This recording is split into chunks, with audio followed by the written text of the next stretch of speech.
Okay, what we're going to do now is we're going to start a new module. We're going to start working with text.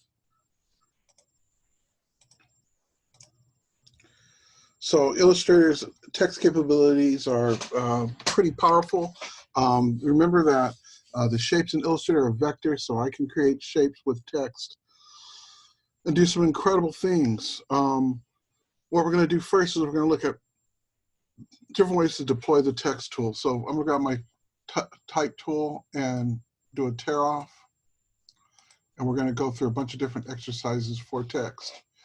So first, I'm just going to use my standard type tool. And there's two ways to deploy it. If I'm just typing a header, I just click and type in a word or a phrase.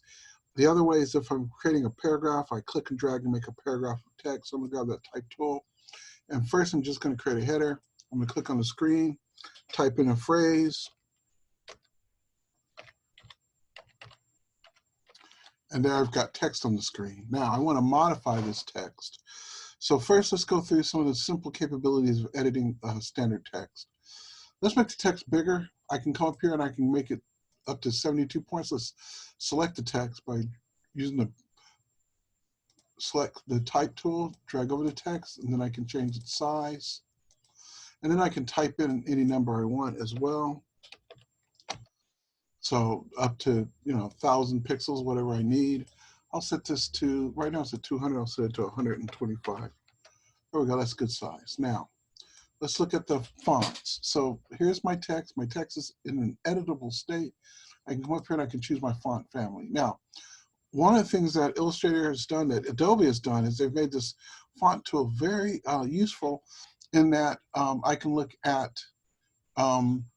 one type of font, or I can look at various font families.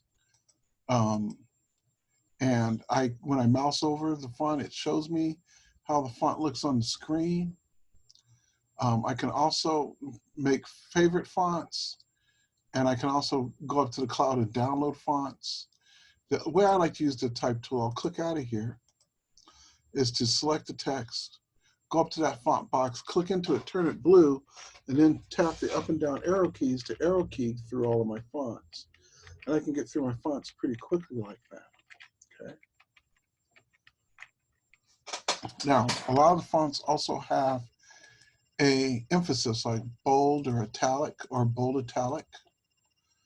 And then I can increase and decrease the size of the font. And then the justification, paragraph justification makes sense when I'm dealing with a paragraph of text, but I just have a block of text on the screen. I don't need to worry about that. Let's look at the next feature over here, which is making an envelope of the text. And as you see here, I can go in and I can arc the text, arch the text, bulge the text. I can do some very interesting things with the text as far as putting it into those envelopes. And because the text is vector, it's going to retain those crisp edges. I'm going to click cancel. And so that's some of the basic things. Let's go ahead and change the color of the font. So I can change the fill color, and then I can click and activate a stroke color as well and make the text have a stroke and a fill. And there's a few other things that we can do as well. Let's look at taking the text and adding an effect. So with the text selected, I'm going to go up to effect. I'm going to go down to stylize. Now there's two stylizes here. We're going to use the first one. The second one applies like some other effects. We want to go to the first one, stylize.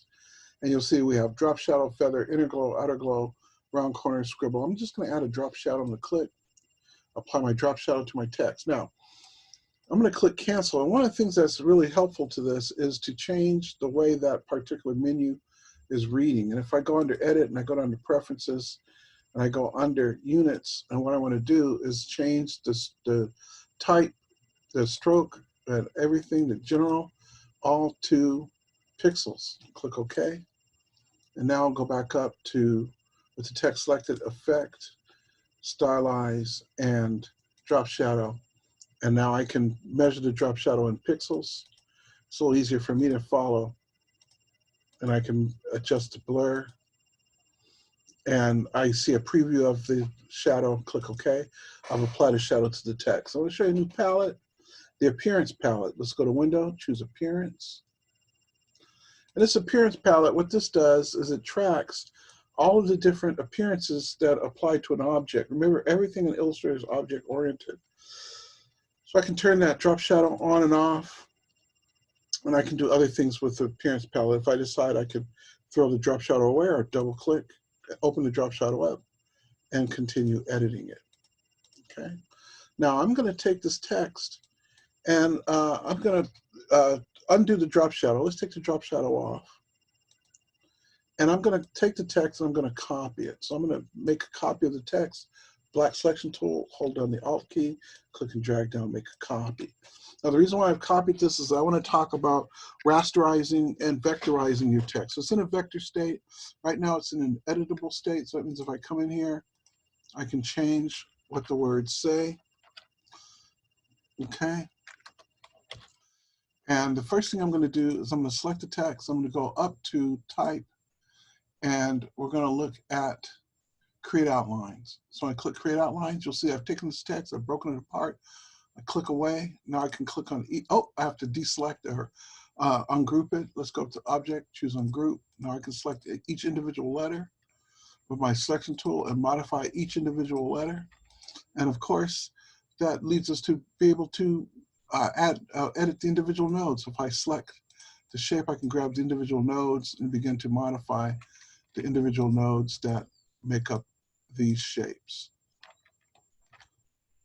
Okay, so that's one option, is to take, now this text is no longer editable, it's been broken apart.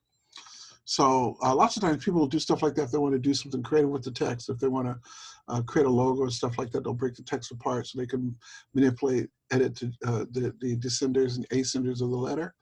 And that's often done with your type tool. I'm going to select that and delete it. I'm going to copy the text again. Use my black selection tool, hold down the Alt key, click and drag it down. And I'm going to go over to Object and choose Rasterize. So when I rasterize the text, I'm taking the text, I'm no longer using it as vector, I'm converting it to raster. I'm going to rasterize it to CMYK with a resolution of 300 dpi or ppi. And then of course now I'm going to click away, and then I'll deselect the shape, select it, Object, and ungroup it. Actually, it's not grouped, but it's been broken apart. And what we have here is that we've taken this text and it's no longer being treated as vector shapes, but as raster shapes. So generally, there's very few reasons why you'll need to do that.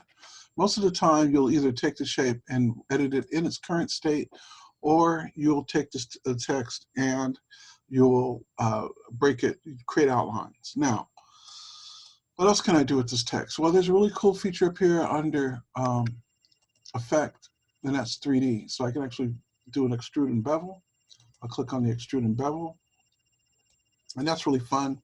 I can just click and drag this little box, or I can enter numerics. And so think X, Y, and Z axes are pitch, yaw, and roll. In a helicopter, it's pitch, yaw, and roll. In 3D, it's X, Y, and Z, right? So the idea is the Z axis is moving this way, in and out, right? That's the axis of depth. Y axis is the vertical axis, and the X axis is the horizontal axis. And then I can do things like increase or decrease the depth. This plastic shading doesn't really do much. There's a wireframe and a diffuse. Most of the time I just leave it on the plastic shading. And there are other options, but that's really it. I'll click OK, and what I've done is I've taken that text and I apply. It works best if you have the text. If the text has a different color on the edges than it does in the center. And what we did was we looked at taking the text, we looked at breaking it apart, we looked at rasterizing the text, and then we looked at taking the text and applying a drop shadow, and taking the text and turning it into 3D. Now I can use that 3D tool to do a number of things. Let's say I grab an ellipse and I draw an ellipse on the screen, and I go up with that 3D tool, I go to Effect and I choose 3D, Extrude and Bevel. I can make some very interesting shapes with that, little noodles and so on, and make some very interesting little shapes with that 3D tool, all right? All right, let's stop there.